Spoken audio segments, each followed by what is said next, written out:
कि कुछ भौतिक राशियाँ व उनके मात्रक के बारे में बात करेंगे। तो जैसा कि आपको बताना चाहूँ, भौतिक विज्ञान में कुल मूल मात्रकों की संख्या 7 होती है। कुल मूल मात्रकों की संख्या कितनी होती है? 7 होती है।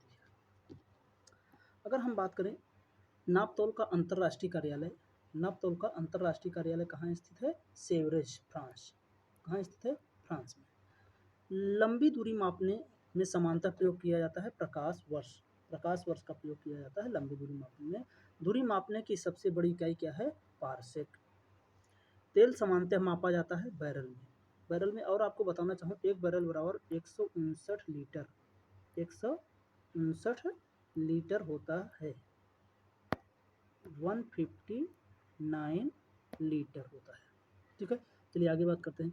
समुद्र की गहराई मापने में प्रयोग किया जाता है फैदोमीटर। देख लेना, यहाँ पे फैदम लिखा है ना, फैदोमीटर। ठीक है, एक प्रकाश वर्ष बराबर होता है, एक प्रकाश वर्ष बराबर होता है, तो ये आपका होता है 9.4 × 10⁻12। ठीक है, तो आपको बताना चाहें, चलिए नेक्स्ट बात करते हैं।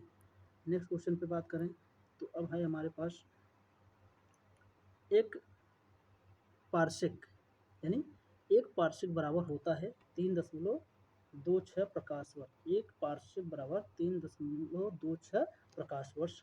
और अभी हम बात कर रहे थे बैरल में, तेल को किस में मापा जाता है? बैरल में। और एक बैरल बराबर होता है 159 लीटर। एक बैरल बराबर 159 लीटर, 159 लीटर। शोर, शोर यानी नॉइस, यानी आप कहते हैं ना ध्वनि प्रदूषण, वही चीज़ है। तो अगर यहाँ पे हम बात करें शोर या ध्वनि किस मात्रक या किस मात्रक द्वारा मापा जाता है, तो वो है क्या? डेसिबल। शोर को किस में मापा जाता है? डेसिबल में। यानी ध्वनि को किस में मापा जाता है? ध्वनि का मात्रक कह सकते हैं क्या है? डेसिबल। एसआई पद्धति किस प्रकार का या किसका विस्तारित रूप है, या क्या है? एमकेएस पद्धति का विस्तारित रूप है। आपको बताना चाहूँगा, जो हमारी फिजिक्स होती है टोटली एमकेएस पद्धति में होती है। एमकेएस पद्धति, एमकेएस पद्धति में कहा जाए तो मास को, यानी किसको? मास को किस में मापते हैं? केजी में। मास को केजी में। और किसको? टाइम, टाइम यानी समय, टाइम को किस में मापते हैं? टाइम को मापते हैं सेकंड में, टाइम को सेकंड में। और लेंथ यानी दूरी, दूरी को किस में मापते हैं? दूरी को मापते हैं मीटर में, दूरी को मीटर में। ठीक है, यही है हमारा एमकेएस पद्धति। चलिए बात करते हैं। ठीक है, अब आगे अगर हम बात करें तो हमारे पास है वायुमंडलीय दाब का मात्रक।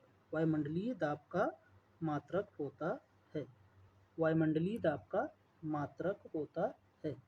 तो बताना है आपको, चलिए आप बताइए। वायुमंडलीय दाब का मात्रक होता है बैरोमीटर। वायुमंडल को हम किस में मापते हैं? किससे मापते हैं? बैरोमीटर के द्वारा। आवृत्ति का मात्रक होता है, आवृत्ति का मात्रक होता है हर्ट्ज। हर्ट्ज क्या होता है? आवृत्ति का मात्रक, यानी जिसे बोलते हैं फ्रीक्वेंसी। किस राशि का मात्रक, किस राशि का मात्रक, देखो यहाँ पे कुछ लिखा है गलत। ठीक है, अच्छा ठीक है, चलिए ये क्वेश्चन गलत लिखा है यहाँ पे, आगे बात करते हैं। किलोवाट घंटा, किलोवाट घंटा किस राशि का मात्रक है? किलोवाट घंटा किस राशि का मात्रक है, यानी कह सकते हैं ऊर्जा, ऊर्जा का मात्रक होता है किलोवाट घंटा। मानव शरीर का ताप होता है, मानव शरीर का ताप होता है फ़ारेनहाइट में मापेंगे तो 98.4 फ़ारेनहाइट, और सेल्सियस में मापते हैं तो नियर अबाउट इसको बोला जाता है 37 डिग्री सेल्सियस, 37 डिग्री सेल्सियस या 36.9। और इसी में अगर बात करें केल्विन पैमाने पर तो 310 केल्विन मापा जाता है। ठीक है, चलिए नेक्स्ट बात करते हैं। अगला है हमारे पास ओजोन परत का मात्रक। ओजोन परत का मात्रक होता है, क्या होता है? Dobson, Dobson. ओजोन परत का डॉप्सन। ओजोन परत यानी इसको अगर केमिस्ट्री के रूप में देखा जाए तो O3 होता है, जो कि क्या करता है? पृथ्वी तक पराबैंगनी किरण को आने में रोकता है, यानी पराबैंगनी किरण को पृथ्वी तक आने नहीं देता है। ठीक है, चलिए आगे बात करते हैं। विद्युत, विद्युत प्रतिरोध की इकाई होती है, विद्युत प्रतिरोध की इकाई इकाई होती है ओम। विद्युत प्रतिरोध की इकाई होती है ओम। और कार्य व ऊर्जा का मात्रक होता है जूल। कार्य व ऊर्जा का मात्रक होता है जूल। और ऊष्मा का मात्रक होता है जूल। ऊष्मा का मात्रक जूल। और किलो कैलोरी या किलो जूल, किलो कैलोरी या किलो जूल आदि में लिखते हैं। बल का मात्रक होता है न्यूटन। बल का मात्रक होता है न्यूटन। बल का मात्रक क्या होता है? न्यूटन। और वैसे भी हम लोग जानते हैं F इक्वल टू होता है ma। F equal to ma। अगर बात करें जहाँ m क्या है? द्रव्यमान है, यानी द्रव्यमान गुणे त्वरण, द्रव्यमान गुणे त्वरण होता है।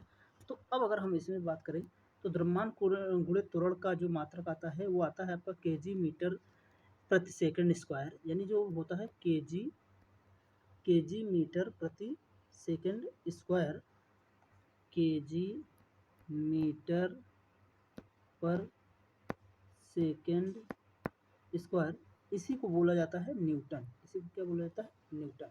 kg मीटर पर सेकंड स्क्वायर को ही बोला जाता है न्यूटन। तो अगर हम बात करें, अब आगे चलिए आगे बात करते हैं। तो हमारे पास दिया है त्वरण का मात्रक। त्वरण का मात्रक, त्वरण का मात्रक होता है, त्वरण का मात्रक होता है मीटर प्रति सेकंड स्क्वायर, मीटर प्रति सेकंड। क्योंकि हम त्वरण बराबर जानते हैं A इक्वल टू होता है V2 minus V1 by delta T. ये क्या होता है? या इसी को लिखते हैं delta V by delta T. V, जहाँ V का मात्रक क्या हो जाता है? मीटर पर सेकंड और डिवाइड बाई सेकंड, यानी टोटली लिखते हैं तो क्या लिखते हैं? मीटर पर सेकंड स्क्वायर। ठीक है, ये हो जाता है हमारा त्वरण का मात्रक। तो अगर बात करें आगे चल के शक्ति का मात्रक, शक्ति का मात्रक, ठीक है, तो शक्ति यानी पावर, शक्ति हमारा होता है जो होता है कार्य करने की दर को शक्ति कहते हैं। शक्ति किसे कहते हैं? कार्य करने की दर को शक्ति कहते हैं, यानी P equal to W by T.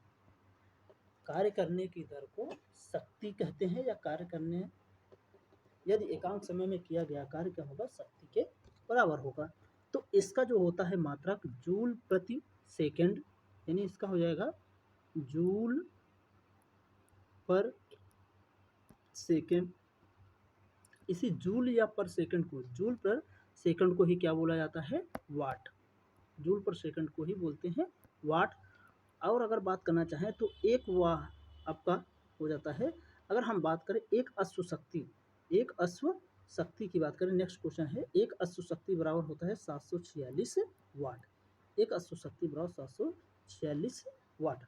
अगर हम बात करें लेंस की क्षमता, लेंस की क्षमता को हम किस में मापते हैं? लेंस की क्षमता को हम डायोप्टर में मापते हैं। लेंस की क्षमता डायोप्टर, यानी क्षमता मापने का जो मात्रक है वो क्या है?